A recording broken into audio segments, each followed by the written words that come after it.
জুবিন গাৰ্গৰ পিছফালে যোৱা মানুহবিলাক কোনো হিন্দু নাছিল, কোনো মুছলমান নাছিল, কোনো খ্ৰীষ্টান নাছিল, কোনো জৈন বা কোনো বুদ্ধিষ্ট নাছিল।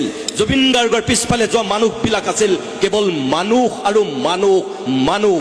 ছিংগাপুৰৰ পৰা আহি গুৱাহাটী বৰঝাৰ বিমানবন্দৰৰ মাজেদি আহি সৰু সজাইত থাকি সৰু সজাই পৰা সোণাপুৰলৈ যোৱালৈকে জুবিনৰ পিছফালে যিমানবিলাক লাখ লাখ মানুহ গোট খালে, অকল অসম নহয়, ভাৰতবৰ্ষ নহয়, পৃথিৱীত ৰেকৰ্ড হ'ল, বিশ্বত ৰেকৰ্ড হ'ল যে এগৰাকী সংগীত শিল্পীৰ পিছত, মাইকেল জেকছনৰ পিছত গোট খোৱা মানুহ ইমানখিনি পৃথিৱীত ক'তো নাছিল।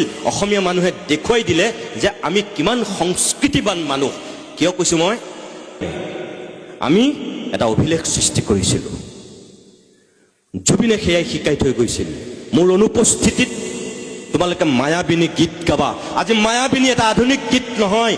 মই ভাবোঁ আমি গোৱা মই দূৰ আচাৰত তুমি চিত প্ৰীতিমূৰ প্ৰহমাই আদি কৰি নাজানো হো আবাহন অপৰাধ বিনাশনৰ নিচিনাকৈ মায়াবিনী এতিয়া এটা আধুনিক প্ৰাৰ্থনা, অসমীয়া সমাজ জীৱনৰ এটা আধুনিক